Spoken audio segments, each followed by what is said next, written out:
Una nueva corriente, siempre respetando el orden cronológico, pero aquí debemos destacar que casi fue en simultáneo, porque mientras que las viviendas de paja y adobe, los ranchos, se daban en la campaña, en el campo, el colonial se daba en la época precisamente de la colonia, en Buenos Aires, Rosario, Córdoba, Santa Fe y todas las ciudades antiguas de nuestro país, se daba en las ciudades.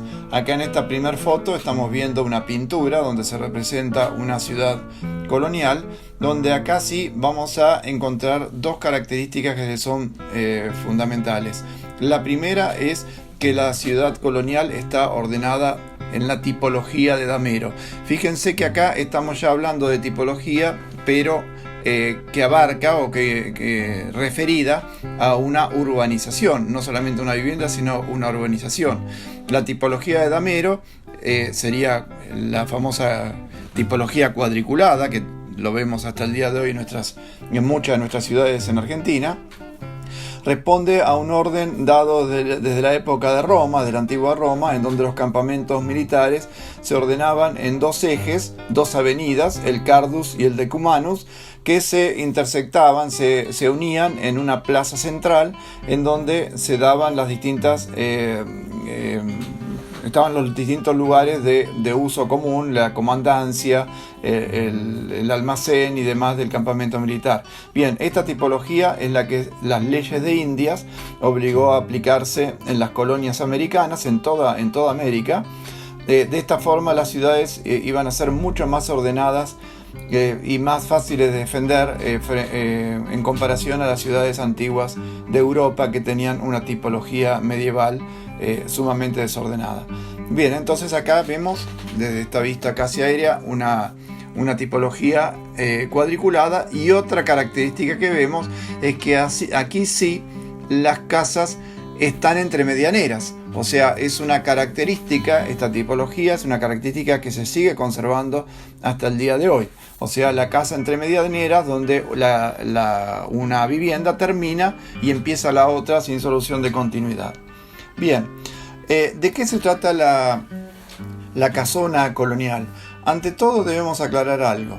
Hay una idea muy errónea de que el colonial, y lo vemos muchas veces cuando se describe una casa acá en Mar del Plata o en cualquier lugar, en donde se le describe al colonial lleno de columnas salomónicas, balustres, espadañas y adornos que no hacen al estilo colonial argentino.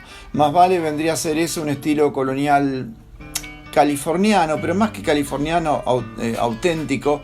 Es el estilo colonial que se le ha querido dar desde Hollywood. Lo vemos en la serie del Zorro y demás, donde el colonial es más un estilo ecléctico que un verdadero colonial. ¿Por qué digo esto? Porque si uno observa las fachadas coloniales auténticas, las que estaban, algunas se encuentran todavía en la ciudad de Buenos Aires y muchas en Salta, en Córdoba, y ni hablar de Lima, en Perú. Si uno observa las fachadas coloniales, vamos a encontrar de entrada que son sumamente austeras, libres absolutamente de toda ornamentación. La vamos a ver generalmente de color blanco, pintado a la cal. Puede llegar a haber colores rosados, algunas puede ser celeste, pero básicamente es blanco. Vemos fachadas lisas, prismáticas, en donde la única elemento de articulación arquitectónica son las ventanas, por lo general con barreras, con rejas, y los portones, las puertas de madera maciza. También observamos que las casas coloniales no tienen la ochava, ¿no? Terminan siempre en un vértice recto en la esquina. Vemos también en algunos casos, en edificios importantes, la presencia del arco de medio punto. El arco de medio punto lo tenemos que interpretar únicamente como una italianización del colonial español. Esto que estoy diciendo es muy importante, porque los únicos arquitectos que llegaban al Río de la Plata, o sea, la arquitectura que no salía de la espontaneidad de la construcción autóctona, eran arquitectos jesuitas, de la orden de los jesuitas, y de origen italiano. Por lo tanto, el cabildo, mal que nos pese o que nos llama la atención lo que estoy diciendo, el cabildo con sus arcos de medio punto son construcciones, el cabildo de Buenos Aires, como tantas otras en el interior del país, son construcciones italianizantes, o sea, con algunos elementos del colonial español, pero más que nada con elementos del momento de la época del Renacimiento italiano. Entonces, recordemos entonces, las viviendas coloniales son prismas de un nivel o 2 niveles como máximo.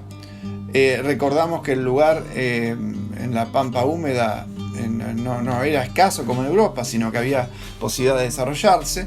Por lo tanto, era raro, salvo que uno quisiera ostentar, o sea, salvo que una familia quisiera ostentar con los 2 niveles, por lo general las casas contenían un solo nivel de techos altos. Materiales. Nuevamente vamos a encontrar la presencia de adobe, aunque muchas veces en las ciudades ya existía la presencia del ladrillón colonial cocido, o sea, de tierra cocida con fuego. Esto lo diferencia del hogar rural, ¿no? De la construcción rural.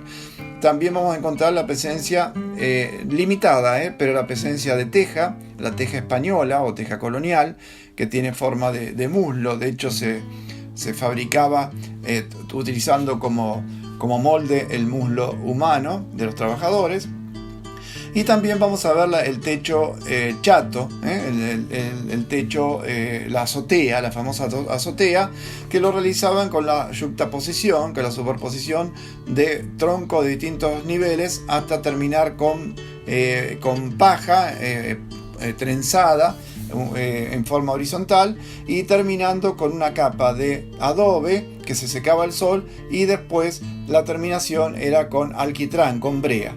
Un tema, la brea se utilizó como impermeabilizante durante muchos años, incluso hasta bien entrado el siglo XX.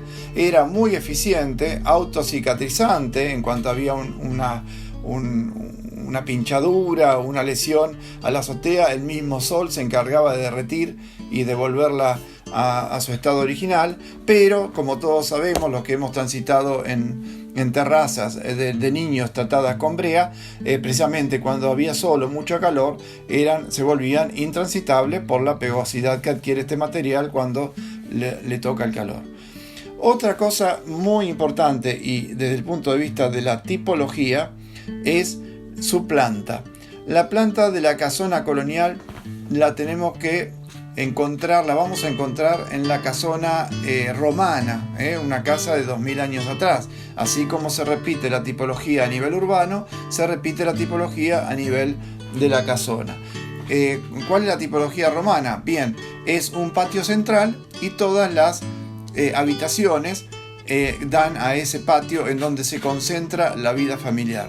En casas de importancia, ese patio se conectaba a un patio secundario, también como si fuera otro segundo anillo, en donde estaban los ambientes de menor calidad, por ejemplo las habitaciones de las criadas, las cocinas, los retretes, etc.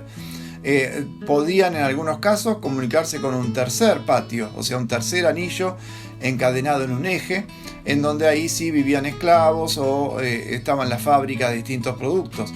No nos olvidemos que una casona, de la importancia de la que estoy hablando, era un pequeño pueblo donde muy bien podían vivir entre el jefe de familia, su familia directa, hijos bastardos no reconocidos, sirvientes y esclavos. Podía haber entre 30, 40 hasta 50 personas viviendo bajo un mismo techo. Era una casa y al mismo tiempo una unidad de producción.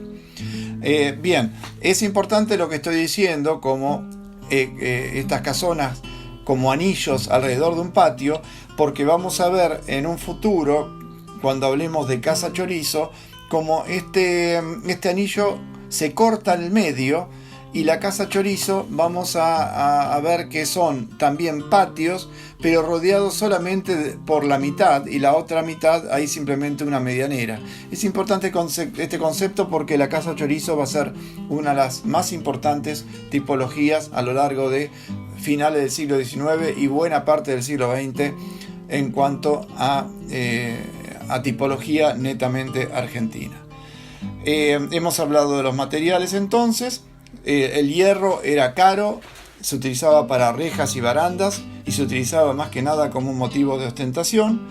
Entonces el adobe, el ladrillo cocido, la madera en los postigos, que era traída desde el norte, desde Paraguay y el litoral. Y la descripción geométrica también hemos hablado, resumiendo el tema, como de anillos que pueden ser solitarios o unidos por un eje, con un patio central y todos los ambientes orientados hacia ese patio familiar. Muy bien, con esto entonces completamos la plática sobre colonial.